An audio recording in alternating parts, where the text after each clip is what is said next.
My grandmother came to California in a covered wagon.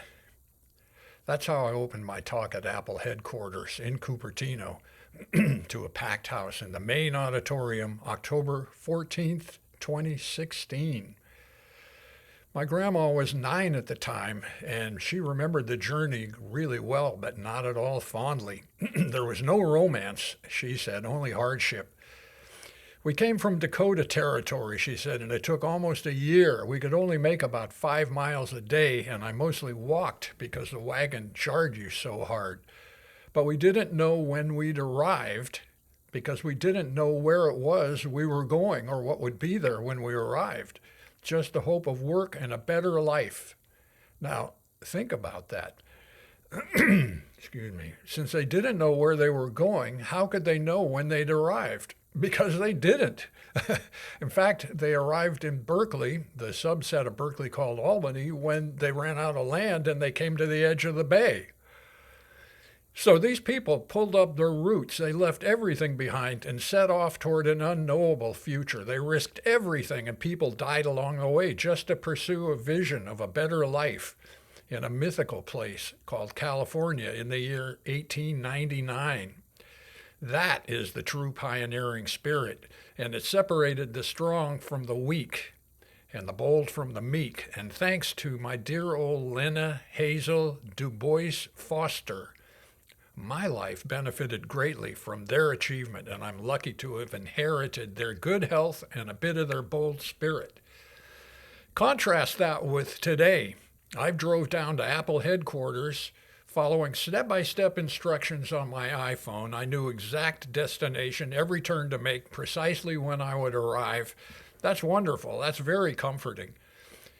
But the core of a pioneering spirit is to find strength in challenging fear. And fear is fear of the unknown, mostly. And to press forward, leaving behind what's comforting in the pursuit of a better vision and the risk that it takes. That's the American story. That's why this country is great. And the westward migration, again, that was part of it. Now, I don't want to compare myself to Steve Jobs, except as Poquito Man. But he's the same thing. He didn't know what was going to happen. I don't think he had a crystal ball that said, okay, you're going to found the richest, most forward-looking, influential company in the history of mankind. Do you think he knew that? I don't.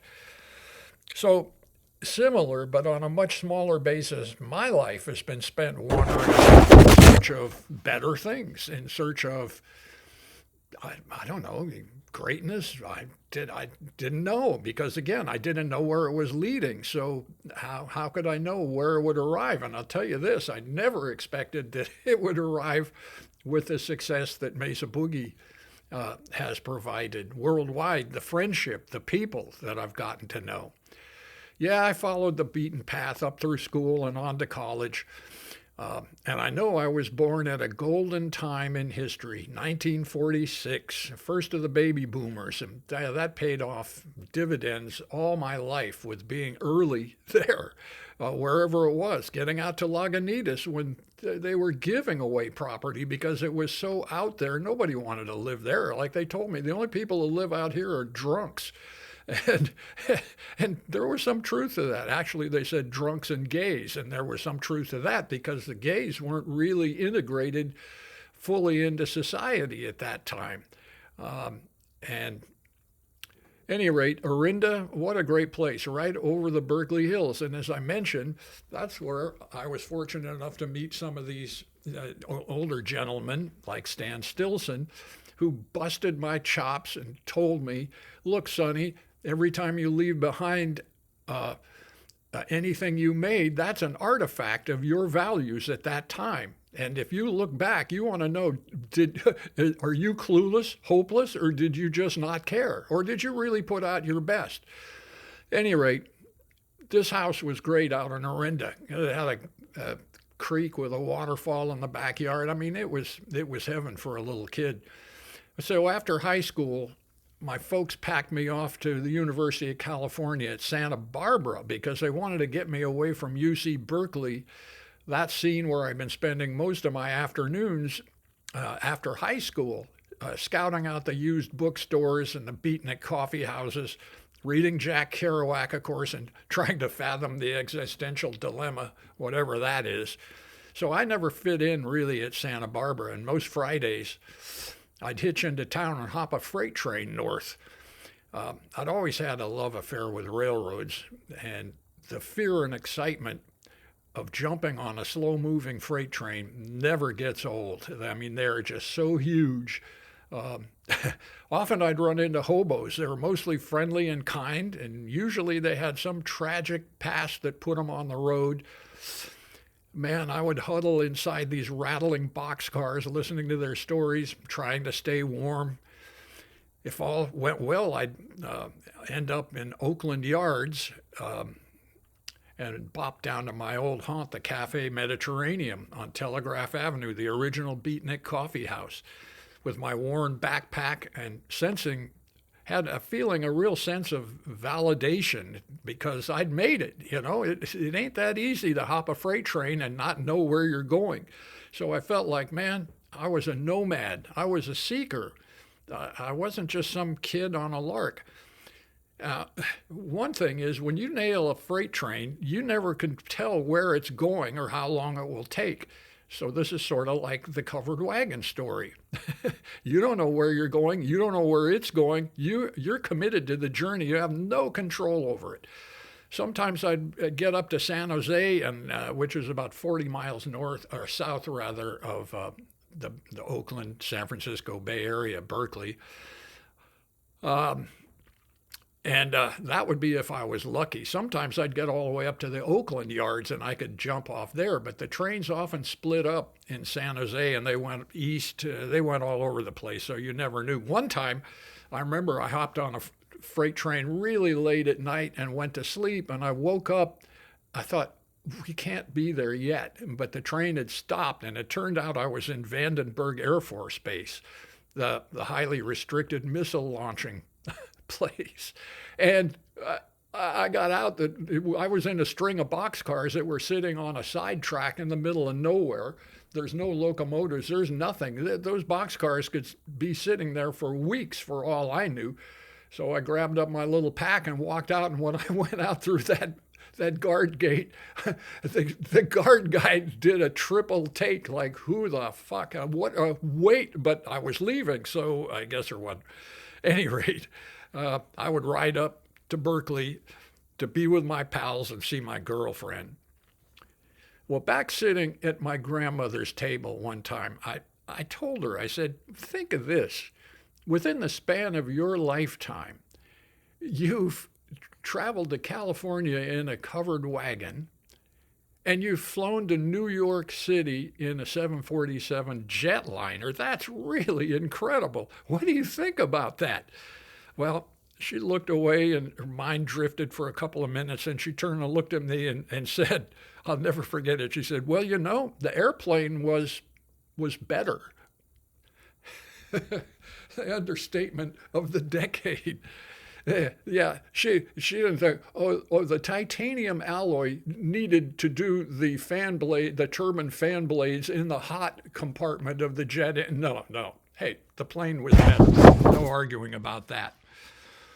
So the freight trains, man, I mentioned earlier that the reason why I was admitted to this creative writing hoax, class at Berkeley was because I could spin these yarns, and they were all based on the truth, so I didn't have any problem. So one of my favorite ones was this deal of if you ride the rails enough, you run into some of the same characters over again. I was sharing a gondola. That's a flat car with low sides, or a box car with no top and high sides. The sides come up to about chest high or so. So there was this guy on there again who was really pretty famous. He was called Old Saul, Mr. Sunshine. And there was about 9 or 10 other guys in there. And our train was stopped in San Luis Obispo. I'd ridden up from LA with this guy.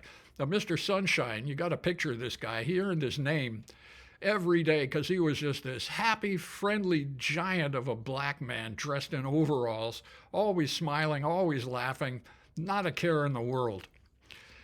So since I'd ridden up with him before, he greeted me like an old friend, and that kind of recognition validated me as to belonging to this rare fraternity of freight train hopping hobos. And I was okay. You know, it was like, oh, you know, Mr. Saul, you're okay.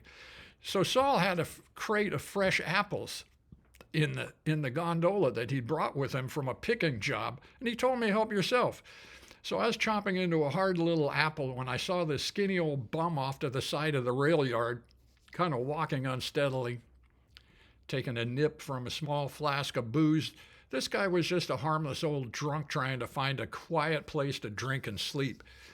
But then he saw this fat young cop coming his way, and he stuffed that flask, that little bottle, in his back pocket. Well, the cop yelled at him, told him to stop right there. And a moment later, our train let off the air brakes in a blast of air, and we began to move slowly, and we were moving closer.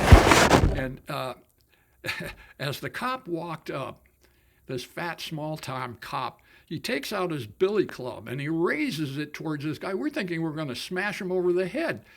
No, he swings it around behind him and hits the poor hobo in the butt, right in the pocket where he's stuffed that flask of his, which broke and soaked the old guy's pants. So the old guy, he holds up his hands, and, you know, his voice is breaking with a sob. And right then, as we roll up, old Saul lets out a screech, and he yells, hey, fuck you. Fuck you, you asshole cop, fuck you. And he hurls his apple and hits the cop. Well, hey, shit, we're rolling up on this little drama. And every one of us, all 9 or 10 of us in that car, we're all grabbing apples, and we're pelting, we're pummeling this fat, small-time cop, yelling at him, cursing him out as we roll by. So finally, the guy drops down on his knee and pulls his piece and aims it right at us as we're rolling by. So we all just ducked behind the thick armor plate of the gondola. He didn't shoot because that would have entailed an awful lot of paperwork, but we got the idea. And man, we rolled out of there.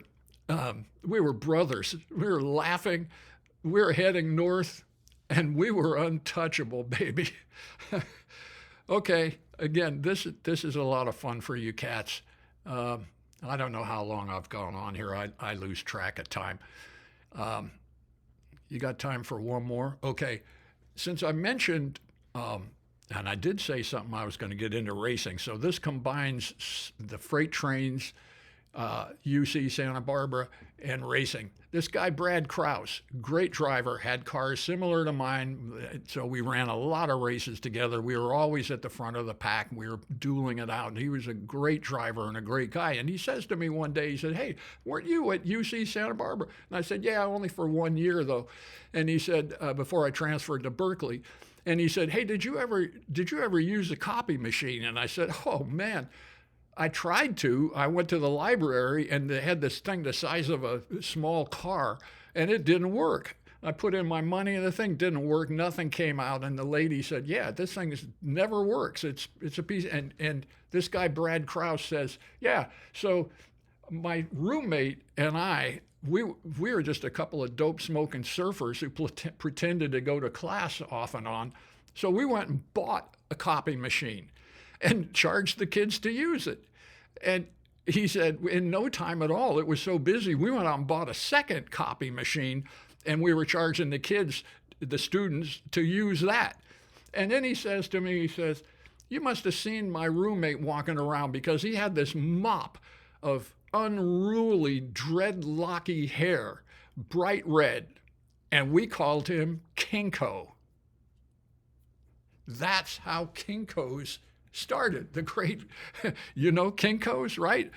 Well, I had to look up his name to make sure that I had it right. Brad Krause. There was an article from the New York Times.